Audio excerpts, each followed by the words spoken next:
I got 68 inches of the music in me bleeding. I could be your girl, all I ever wanna be. If I'm not dancing all night, then I might just leave. You got what it takes to write a song about me. My soul waiting for you, and at the same time I'm behind the deck, kicking in the floor. You say that nobody's gonna keep up to speed. You got business fucking with a girl like me. So what if I like you? What if I told you I was all alone? So what if I'm hoping it's you every time I check my phone? So what if they judge you? Boy, I could never put no one above you. Then what if we don't know? Couldn't give us a fuck who walks in. You wanna know the color of my blood? You want my candy with the cherry on top? I got what you need, you got what I want. I can't tell a single soul what we got. This is the honeymoon before the honeymoon stage. They're both playing hard to get, both obsessed with each other, both acting cooler than they really are. The important thing here is that the relationship still feels exciting and playful. The repeated "so what if I like you" sounds cocky and teasing, not desperate yet. She's basically daring herself to admit she likes him. There's also this mutual ego game happening. You got what it takes to write a song about me. That line is huge because it frames the relationship as two people fascinated by each other's image and charisma before they actually know one another. And the ending line, "if there's nobody in the crowd, what does that make me?" quietly foreshadows the entire story. Even in the flirting stage, her self-worth is already becoming tied to his attention. So this song is the chase, the excitement, the mutual tension before the relationship officially starts.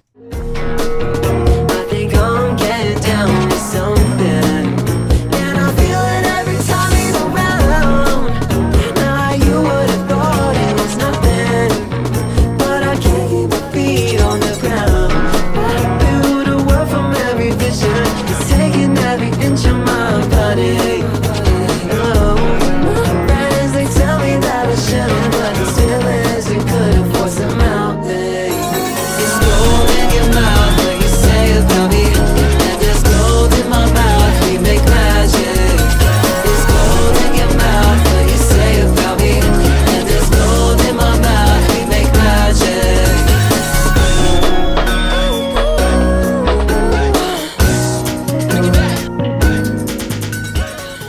Now she's completely falling for him. This song feels like the point where she starts idealizing him beyond reality. Every little interaction, kiss, and time they have intercourse becomes magic. She's building an entire fantasy relationship in her head before she's even fully secure in the real one. The line, "I build a world from every vision," is basically the emotional thesis here. She's not seeing him clearly anymore, she's constructing a perfect version of him out of attraction and intention.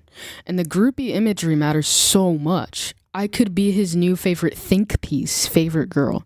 She doesn't just want him sexually or romantically, she wants to be chosen by him, validated by him, publicly desired by him.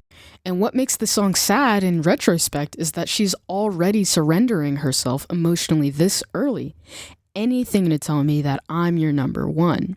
That's the first sign that there's an unhealthy power imbalance. So this stage of the story is basically, she's in deep now and she's ignoring every possible red flag because the attention feels intoxicating. You make the city so hot, you can't break my heart. I'm thinking about what could have been, I might have let you from the start. You make the city so hot, you can't break my heart. I'm thinking about what could have been, I might have let you from the start.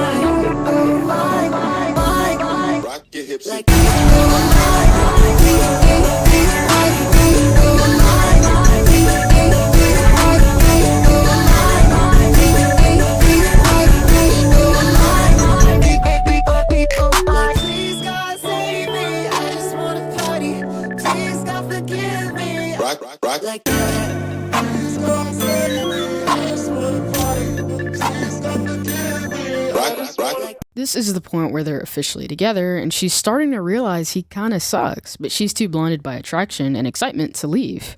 That's why the repeated line, "I don't give a fuck what they think about us," is so important. Nobody says that unless people around them are already warning them or judging them in some way. Her friends probably see he's toxic and already were telling her not to date him in Magic I Want You. Other people probably think the relationship is messy or unhealthy, but she's defending it because she's addicted to the highs of being with him. And this song is full of highs. The dancing, the music, the lights, the physical intimacy, it's all sensory overload and a bunch of highs. But underneath that, the cracks are obvious. Are you going to let your feelings show when they turn back on the lights? That line implies he's emotionally unavailable outside the excitement. He can perform affection in nightlife settings, in music settings, in private moments, but once reality comes back, he shuts down. And then, please God save me, I just want to party. That's not joy anymore. That's self-destruction disguised as fun. So this chapter of the story is basically, she knows he's an asshole, but he's charismatic and exciting enough that she keeps convincing herself the relationship is worth it.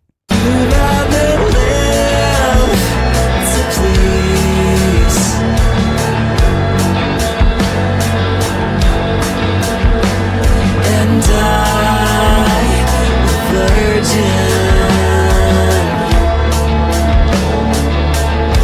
said you wanna go see the world,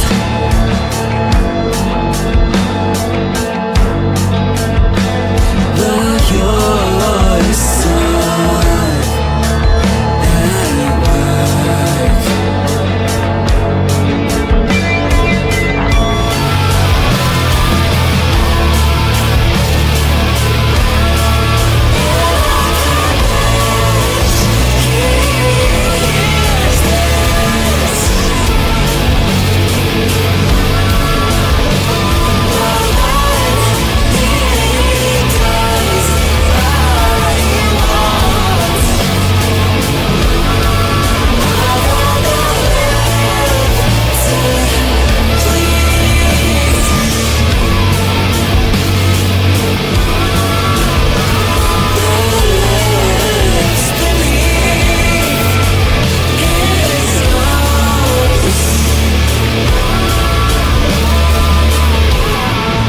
This is where the fantasy breaks. The relationship energy disappears and suddenly the lyrics become brutally honest and emotionally exhausted.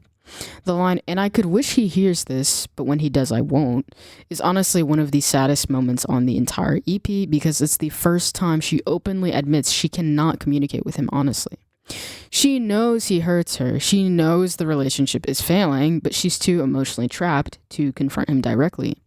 And the repeated, "if you could go anywhere, where would you go?" paired with, "if you could go anywhere, would you want to stay here?"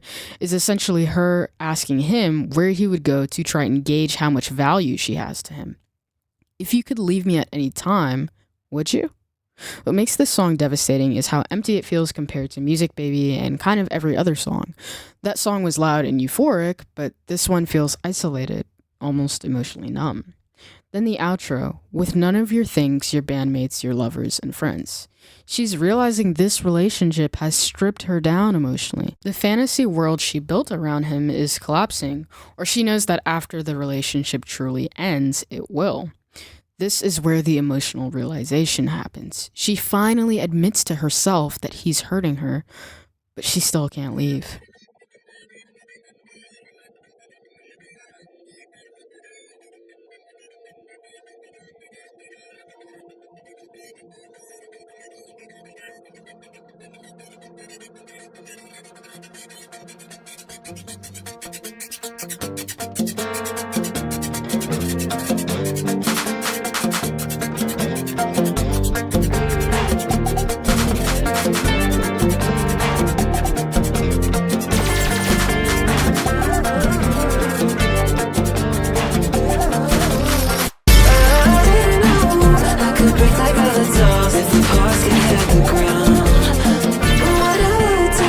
If the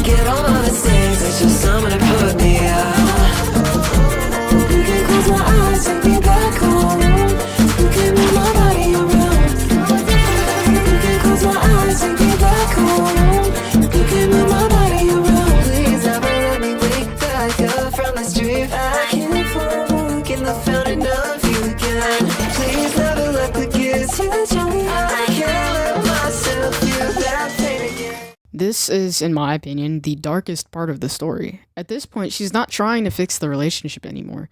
She's trying to escape the feeling of it and herself.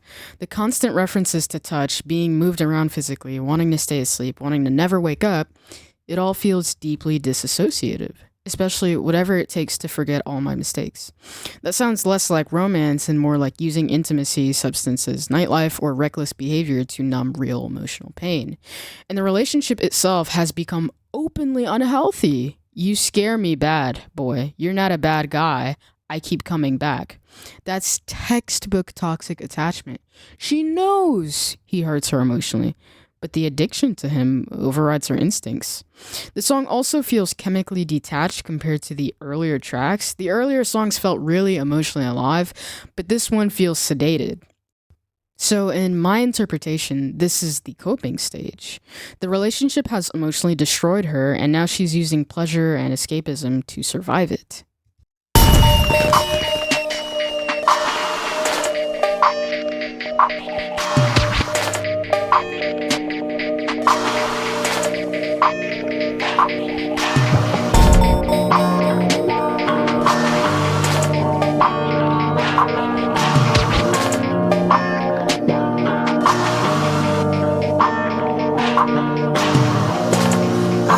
Shit up in the air. What he thinks about my mind and body. All the while I really can't blame you.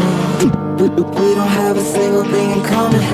I left my patience back at 30th Street Station. I got 1,000 miles on my next life. Everybody think they own a piece of me. If you want a little taste, you can bite it. You said I'm on stage and you're thinking about other guys in front of me. I can see it in your eyes, baby girl, don't lie to me.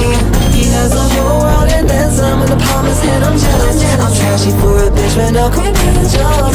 Pretty boy said I was just a flash in the pan. I could take a floor if I can't take a man. I know how bad you wanna scream my name. They must be bugging if they don't know who I am. And then here's the ending. This is brutal because now everything she feared becomes real. The guy's openly cheating, openly disrespecting her, and openly treating her as temporary. The title itself matters because flash in the pan means somebody who burns bright briefly before being discarded. So when he says, you're just a flash in the pan, he's basically reducing their entire relationship to something disposable. And the jealousy lines completely flip the dynamic from earlier songs. I'm on stage and he's thinking about other girls in front of me. Earlier she was his number one, now she's competing for attention she used to receive naturally. And the saddest part is she still wants validation from him even after everything. I like his voice and the way he thinks about me, then I go to sleep and wake up crying. That's the emotional tragedy of the EP. Even after the cheating, the disrespect, the breakup, she still craves the version of him she fell in love with at the beginning. So the story ends with total emotional collapse. The fantasy relationship she built her identity around was never stable, never healthy, and ultimately disposable to him, and it ends. Thank you for watching, and bye guys. Jealous, watching us all alone. Make us voice. When they close, I'll take you home. 'Cause I know who you are.